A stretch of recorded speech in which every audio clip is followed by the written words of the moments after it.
waiting. The girls were staying with Kara's aunt for a week, a kind woman who fed them well and left them mostly to their own devices.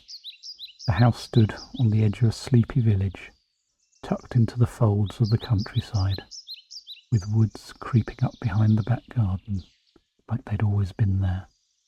It held the sort of quiet where time loosened, where a day could stretch forever. Late one morning, the girls had wandered outside, drawn by the clear sky and warmth that still held a faint chill in the breeze. They hadn't planned to go far. No phones, no bags, just Kara's boots and Beth's half-tied trainers, and a couple of sticks picked up along the way. They made their way towards the woods, the sun falling in patches through tall hedgerows. This is like those school trip walks where everyone gets bored and pretends they saw something scary, Kara said, swatting a thistle. Right, and someone always goes, "Did you hear that?" in a fake panic voice. Beth replied, putting on a dramatic whisper. Ooh. They cracked up, their laughter a little too loud. Beth grinned. "So how's Joel?" Kara shot her a look. "You're so annoying." "Oh, don't deny it," Beth said. "You definitely like him." "Joel is literally the most boring person alive." "Sure.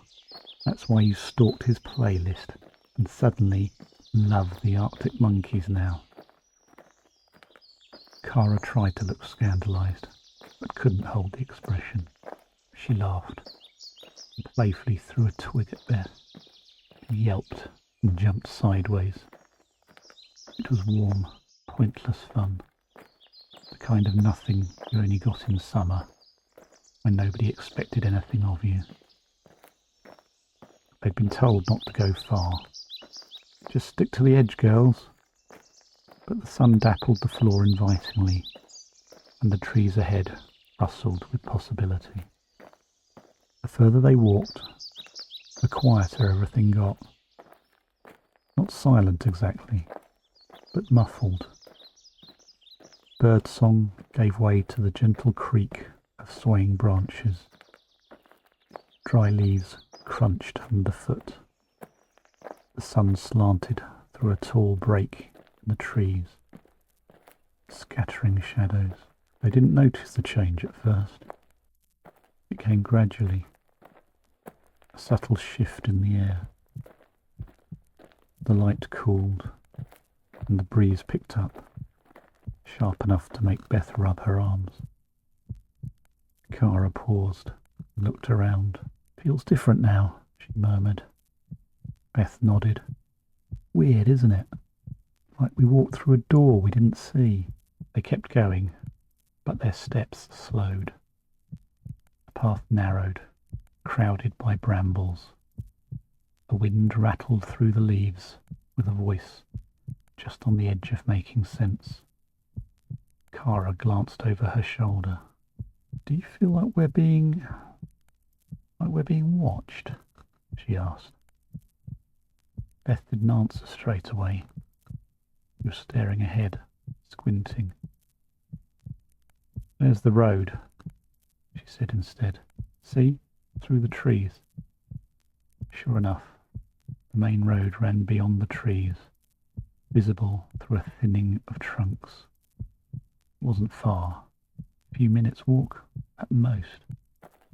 Hot tarmac shimmered in the light. A lorry passed in the distance with a low grumble, familiar, reassuring, normal. "Let's head that way," Kara said. Beth nodded and stepped forward. A quick walk, turning into a run within a few paces. Beth's profanity ripped through the air. She'd fallen, hard, into the tangled undergrowth. One leg twisted beneath her. Her palms scraped raw. She tried to push herself up, something held her fast. "Cara, I'm stuck!" Her voice rose, edged with real fear. Cara, already several steps ahead, turned and saw her sprawled in the thick of brambles and mud. She moved to go back, hesitated, then took a single step closer. Beth writhed, trying to get free. The more she struggled, the worse it got. The vines twisted around her limbs, clutching tight like hands. Thorns hooked into her clothes and skin. Mud sucked at her knees and elbows. Someone was pulling. It wasn't just the ground. It felt deliberate. "Cara, help me, please," Beth sobbed. Something's got me." Cara took another step forward, but faltered. Beth stared at her, eyes wide. "Don't just stand there." The wind whispered through the trees around them, low, urgent murmurs that almost formed words, sentences, songs. Beth struggled, drowning. Everything was spinning. Her ankle burned. Her arms flailed against the unseen force. And then she felt it. Hands! Cold. Under her arms. Lifting her. She was hoisted into the air. Her limbs thrashing. Breath punched from her lungs. The sky whirled above, with flashes of light and leaves. Then she was dropped, right onto the grass. Her side hit first, jarring every bone. She gasped and rolled over, blinking at the sudden brightness.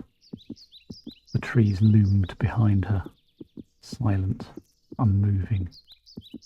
She was out. She lay there for a moment, panting, staring at the clear stretch of road just meters away, the dry tarmac, the swaying verge grasses, the calm, the normality. Beth pushed herself upright, arms shaking. Cara was already standing by the roadside, watching her with wide, unreadable eyes. "What the hell just happened?" Beth whispered. Cara didn't speak. She just shook her head slowly. Beth staggered towards her.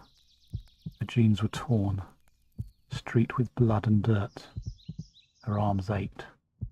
Her mouth felt full of grit. But she was out. They began to walk in silence along the verge. Nothing around them but hedgerows, fences, and a couple of distant farm buildings. A tractor buzzed faintly somewhere over the hill. It was as though the world had quietly resumed, uninterested in what had just unfolded. The girls rounded a gentle bend.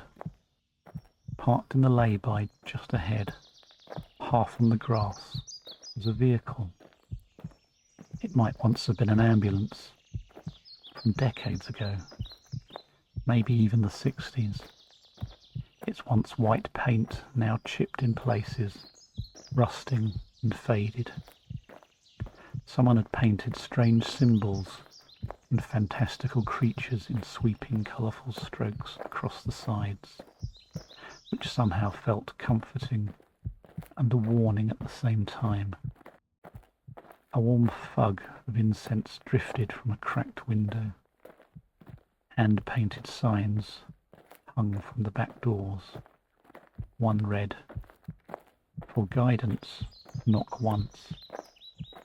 Another simply said, "Dreamers welcome." As they approached, the door swung open. A woman stepped out. She wore a skirt of patchwork and something that might have been a denim jacket, only the colour and cut said motorcycle jacket. It was full of tiny random holes. Her grey flecked dreadlocks were piled loosely under a scarf, and her eyes were sharp and clear. Her skin the sort of leather tan of someone who knew the weather. She looked like someone that spoke to plants and repaired broken machines, and had probably done both recently. Her eyes settled on the girls. "You came out of the woods?" she said, not as a question. Beth stared at her, still shaking. Did you see what happened?" The woman had tilted her head, answering the question without words. Kara swallowed. "What was it?" The woman didn't answer straight away. Her gaze drifted past them, to the trees. "Those woods are old," she said eventually. "They remember the beginning, and sometimes they reach out." "Something helped me," Beth said. "I didn't get out on my own."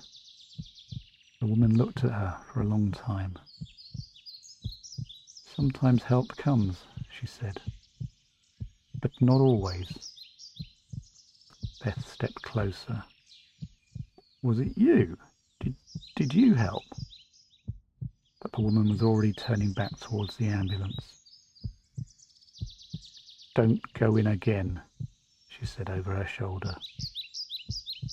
"The thing about old woods is, you don't always let go the second time." The door closed behind her with a gentle clunk. Kara and Beth stood for a long moment in silence. A breeze rustled the dry grass at the roadside. The car passed, its engine breaking the silence in a brief burst of noise and motion. Somewhere behind them, a blackbird sang. "We should get back," Kara finally said. Beth nodded. Without another word, they began a slow walk home, their shadows long in the afternoon light, the woods at their back, watching.